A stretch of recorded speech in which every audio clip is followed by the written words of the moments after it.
This is the Veteran Woman Podcast, the only podcast dedicated to empowering, inspiring, and encouraging veteran women to overcome their struggles and celebrate their successes. Now, here's your host, the one and only Ariel Renault.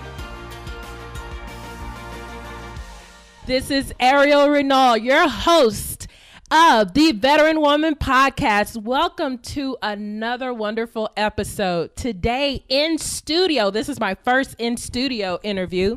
In studio, I have Jason Lafasciano. Just a quick bio. Jason served 20 years in the United States Army. He retired about 3 years ago, and he is currently assistant coach for the Fort Riley men's basketball team and commissioner for the Central U.S. Military Basketball League. And without further ado, I introduce to you and welcome Jason Lafasciano. Welcome. Hi, Ariel. Thank you for having me in studio. So, Jason, tell us a little bit more about yourself. Well, 42 years old, as you stated earlier, 20 years retired military in the U.S. Army. Retired about 3 years ago. Was new.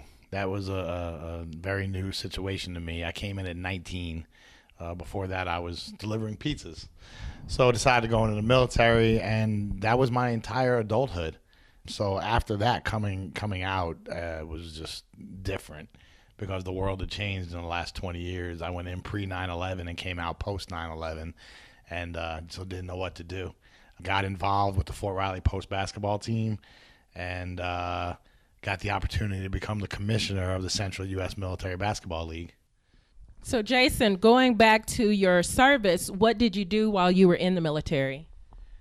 I started off as a radio repair, then went into more of the internet-based side, working hardware, software, and stuff like that. IT guy once the internet blew up in the mid-90s. So that's where I finished off at. Okay, and you also are a government contractor, correct? Yes, I now have a job as a network administrator on base at Fort Riley as a government contractor working IT network. Was that a pretty hard transition, or how quickly were you able to land that job? I was actually pretty lucky. I did my transition about starting a year out from retiring from the military, not knowing what was out there. I was able to put a resume together, at least what I thought was a decent resume, to get it out to a couple of websites and a couple of people and see what happens. And I got a phone call one day that said, hey, we're looking for an IT guy. Are you wanting to work at Fort Riley? So I went in for an interview and I said yes, and there it was. Okay, well, you're one of those good transition stories. But let's not dwell on that. I want to talk to you more about the basketball side of things. So tell us, how did you get involved with the Fort Riley basketball team? Well, I played basketball my entire military career. I played junior college ball before I came in. I had a chance to play professional basketball in Europe while I was stationed over there. So when I came here to Fort Riley in 2008, they didn't have a post team at the time, but around 2010, 11 time frame, they started up a league, and Fort Riley got to be part of it. So I ended up playing before and after one of my deployments for the base team, for the post team. That's how I got involved with Fort Riley's basketball. After the 2012 season, though, the coach at the time left, and Fort Riley was left without a coach, so the program took a 3-year hiatus till the year before last when myself and Darryl Dunbar, the head coach, decided to be able to talk to MWR and the sports department about starting the post team back up. And that's how we kind of got the ball rolling a couple of years ago. Now, many of you may be wondering why I'm covering this. Well, one, Jason is a veteran, and also his head coach of the Fort Riley basketball team is a veteran as well. Actually, he's still currently serving active duty. But morale is a huge thing, not only for veterans, but for those who are currently serving. And I feel that the basketball team helps with the morale. So that's why we're covering that. So, Jason, tell us a little bit more about, I know the MWR, there's been cuts and spending and everything. How is that affecting the basketball team as far as getting MWR funding? Yes, as a lot of people know, this last year that went by, MWR lost about 41% of its budget due to military cuts. That affected us tremendously at the post level for the basketball team because we were coming into this. We had old uniforms that had been worn from years past. We didn't have any practice equipment. We didn't have any funding for our travel, for our lodging, for our food. We had to do fundraisers for ourselves. We had to pool together our money to buy uniforms for the team, to buy basketball so we could practice, to get practice gear. For our travel and our lodging, we pay our own way. So it hurt us tremendously where we didn't get a lot of help, if any at all, from MWR. So what made you persevere through everything and not give up and just say, we're not going to do the team, it's too hard? What kept you going? Well, Coach Dunbar and myself, the short answer is the love of the game. I said I played military basketball my entire career, and to just see the drive and the passion of the kids, of the soldiers that we had on the team, we decided we had to keep this going because it gives them something outside of go to work, get off work, go to the barracks, hang out, play video games, drink, whatever, get in trouble. They had another outlet. A lot of these kids had the potential to eventually possibly play college basketball, and this was an outlet and a way to do it. So our love of the game, both of us, is what pushed us and drove us to go, but it's also the way that the soldiers were that helped us go as well. Now, I know the Fort Riley basketball team has grown and that you have made a lot of accomplishments over the last year or so. How did you land the USMBL? I might as well just say the whole thing. The Central United States Military Basketball League commissioner spot. Wow. Okay, so last year we had a commissioner or two actually that had the league. Towards the end of the year last year, they approached the coaches and said, we're going to step away from the league. There was just too much going on for them in their personal lives at the time, and they needed to reorganize and reevaluate themselves. With that, it left a vacancy that if no one had stepped in, the league would have pretty much dissolved because the commissioner handles the scheduling, it handles the end-of-season tournament, they handle all the logistics of the league. Doing tournaments in the past myself, at the end of season tournament, I gathered all the coaches together and I brought it to a vote to them to say, hey, look, does anybody want to step up and take over the league? Nobody said that they wanted to, and so I threw my own hat in the ring and suggested, well, hey, does anybody have an issue if I step up and do it and have you guys as like a board member? And everybody agreed to it, and it started snowballing from there. Now, not only are you the assistant coach for the Fort Riley basketball team, the commissioner for the Central United States Military Basketball League, but you're also a basketball referee. Now, I know the assistant coach position and the commissioner position are not paid. Referee is. How do you balance all of these and your job as a contractor? Wow, that's a great question. I don't know. I find the time in the day. Yeah, as you mentioned, I'm a high school and collegiate basketball official as well. I just work. Luckily, I have a great job. My contractor job is flexible with me, where they allow me to be able to shake and move if I need to do things here and there. The basketball practices are pretty much set days through the week, so I can work around that. High school basketball plays on certain days of the week, so it kind of is actually the off days of my practice, and the collegiate ones are on the weekends. And that does bump heads sometimes with my coaching for Fort Riley, but my head coach understands, that I'm refereeing college basketball, and we work around that the best we can. It's a tough struggle, but 24 hours is definitely not enough time in the day. So. And how do you balance Fort Riley, being an assistant coach for Fort Riley, and Fort Riley being a part of the Central League and you being the commissioner of it? Is there any time do you face a conflict of interest? Oh, and being a referee, because the league and the games have to have a referee, official, excuse me. So how do you balance that out and not blur the lines? Well, to answer the first part of your question, as far as the assistant coach for Fort Riley and the commissioner of the league, me personally, I have to compartmentalize.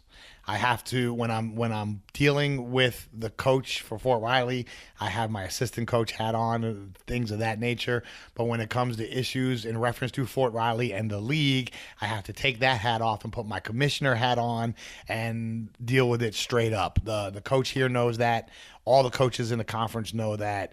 Compartmentalization is the best thing that I can do to deconflict anything. It has come up once or twice where it might look like, something could be a situation. So I just remove myself out of the situation the best I can. Okay, so let's talk about the league now. So who else is helping you with the league at the current time? I have a deputy commissioner that is in another state, lives down in the Texas area, and her name is Kimberly Green. Who's also a veteran. Who is also a veteran. I believe it was like 10 or 12 years in the Air Force that she did. Kim is also a basketball coach herself. And once I took the league over last year, beginning of this year, I approached her and I asked her, because of her ties to military basketball while she was in, if she would want to help me as a co-commissioner, as a deputy commissioner, to help me out, seeming how she was more south than I am in Kansas, and she could get out to a lot of the other games to help out. So speaking of areas and regions and stuff, who is a part of the Central U.S. Military Basketball League right now? Well, we have 16 teams in 8 states throughout the continental United States. We have Offutt Air Force Base in Nebraska. We have Fort Riley and McConnell Air Force Base in Kansas. We have Whiteman Air Force Base in Missouri. I have Peterson Air Force Base in Fort Carson in Colorado. We have Tinker Air Force Base in Fort Sill in Oklahoma. I have Cannon Air Force Base in New Mexico. We have Barksdale Air Force Base in Louisiana. And then in Texas, we have Shepherd Air Force Base, Dyess Air Force Base, Fort Hood, Fort Sam Houston, Lackland Air Force Base, and Fort Bliss. Is that all 16? I believe so. Okay. Were you counting them on your hands? Okay. So. Okay. So what is your vision for the league? Wow, I hope you have enough tape, because my vision. So when I took this league over last year, it was 10 teams, split into 2 divisions, the North and the South. I immediately knew that there was other teams out there that wanted to come into the league. I expanded it out to 16 for this season. I eventually want to expand it out again to the East a little, with another 4 or 5 teams, and make an Eastern division and go up to about 20 teams. I want to see this league succeed as one of the top, if not the top, military basketball conference, not only in the continental United States, but between Korea, Germany, Japan, Hawaii, and all these other places. I want, when people go to other locations, I want them to know and to talk about the Central United States Military Basketball League. I want to pattern this thing after the NCAA. I want to pattern it after the NBA as far as their front offices go. I want to be able to have a board of directors. I want to be able to have a head of officials that handles the officials for all locations.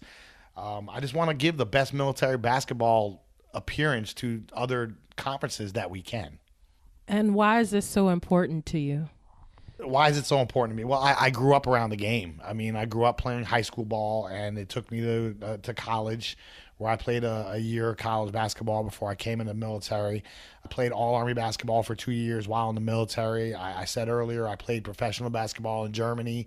The game has been good to me, and I mean, this is my way of not only giving back, but staying close to the game that I love, and the fact that I'm able to help and shape these other young soldiers and airmen in my league and help them out with other opportunities, because not all of them stay in for 20 years, and a lot of them do have the talent to be able to play college basketball. So why not get exposure for them, so that if they haven't played, they can get seen by coaches and things of that nature, and scouts and recruits, that they can continue on after their service to play at a college level, and who knows after that. So have y'all had any games against colleges yet? Meaning all the teams in the league? Yes. Oh yes. Oh gosh. Each team each team schedules their own, preseason games and games in between our games. I know teams like Fort Hood have actually brought down schools like Baylor University, University of Mary Hardin-Baylor. They scrimmaged and played against them. I know a team like Fort Sam Houston in San Antonio. They played Lady of Our Lake College down there. I know up here we've played against a couple of the community colleges, Johnson County Community College, Brown Mackey College. We play against semi-professional teams like out of the ABA, the American Basketball Association. Yes, the one that Dr. J used to play in back in the 70s, where, we'll scrimmage and play these other teams. We'll set up games for us, for them. So, we mix it up, especially during the preseasons, to get us going and to get the colleges going, because it's at that level. The level of basketball is college-level basketball. It's not intramural basketball. You just throw some guys out there and run up and down the floor. No, these teams are more than they're programs. A lot of them go year round, where they play our season, which is October to April, and then they go on after that and they play in the summer, and they work out together, they live together, they travel together. So it's more of a program like a college, as opposed to like just a team that you're together for 3 or 4 months.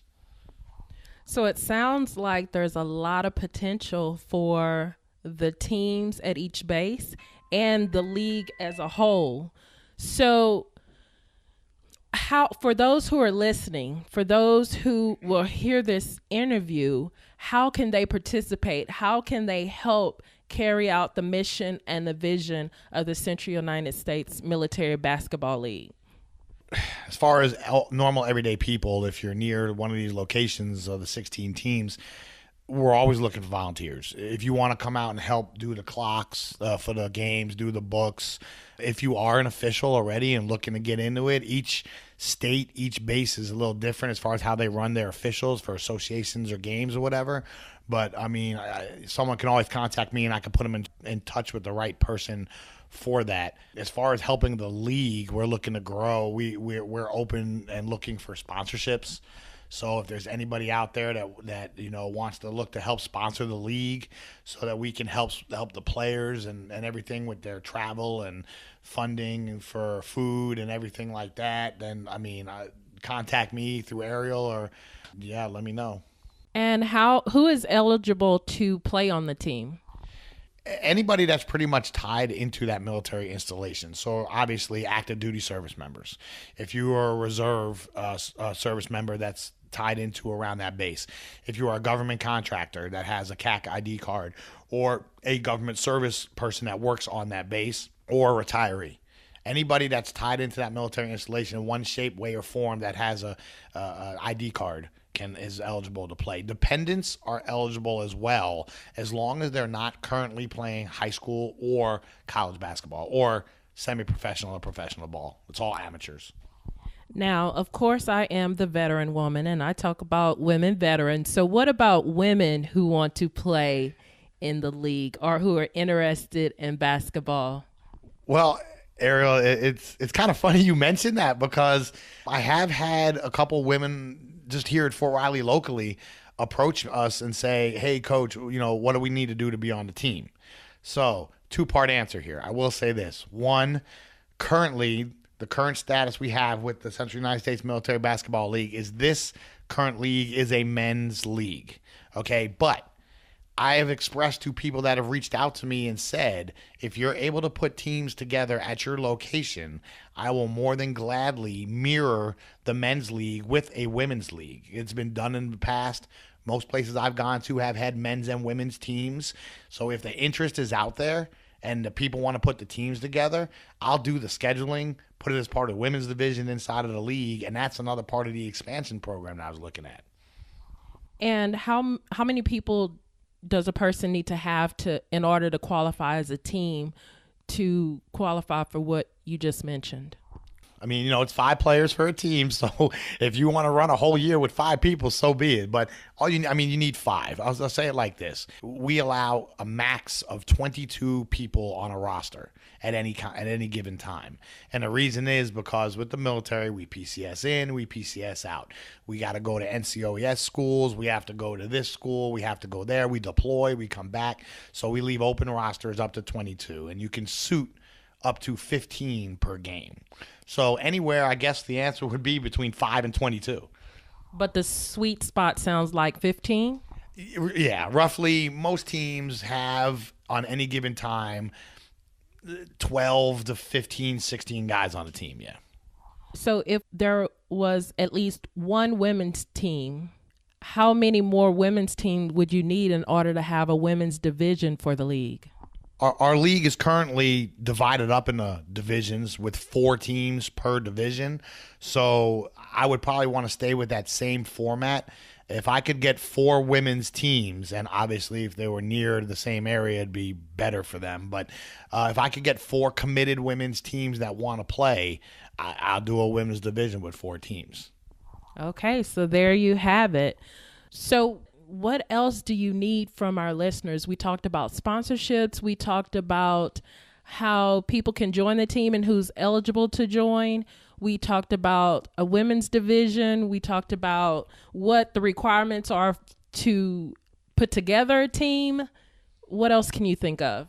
Ariel, you covered a lot of it. All I can say is if you're interested on wanting to know how to get onto one of these teams, or because you don't have to be active duty or anything to help coach. So if you're a coach out there, if you've coached in the past and you're near one of the bases of my 16 teams and you want to help out with the coaching staff, you can do that. Get in contact with me and I can put you in contact with the people at or near your location. Like I said, we're always looking for volunteers to help.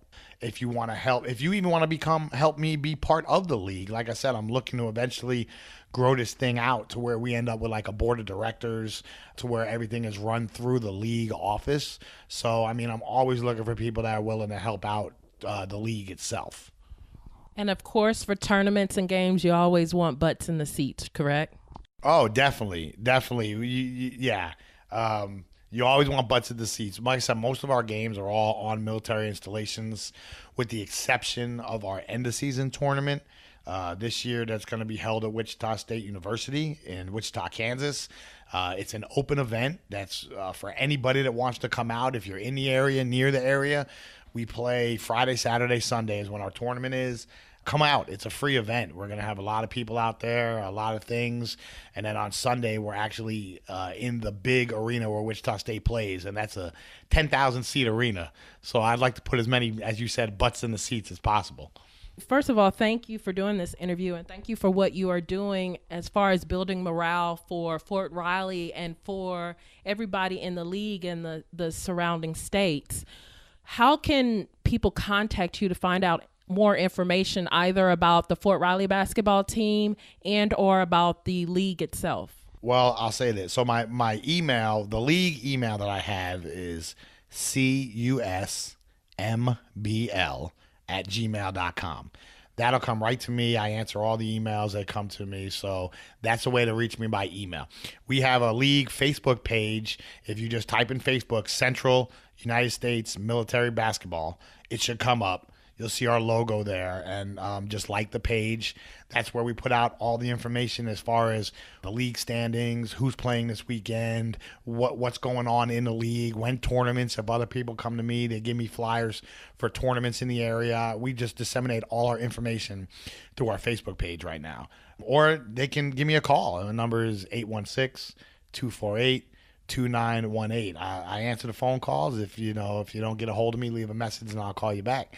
Those are pretty much the best ways to get a hold of us for the league.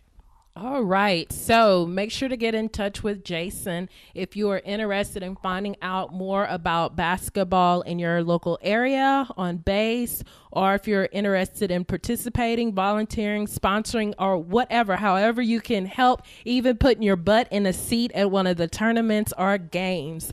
Again, you can find him on Facebook at Central United States Military Basketball League, or you can email him at cusmbl@gmail.com. And his phone number again is 816-248-2918. Thank you once again, Jason, for doing this interview. Any last words? Thank you, Ariel. Thank you for giving me the opportunity to come and to kind of get our name out there, to expose the CUSMBL to people that might have teams in the area where they live and don't even know about it. because a lot of people don't know much about their bases unless they see a flyer on the wall or something. So this gives us an opportunity to get a little more exposure, to kind of stretch our feet, stretch our wings a little bit, and see what other things that are out there. You've been listening to the Veteran Woman Podcast. If you want to connect with Ariel and let her know what you thought of today's show, be sure to head over to www.theveteranwoman.com and follow her on Facebook, Instagram, and Twitter @The Veteran Woman.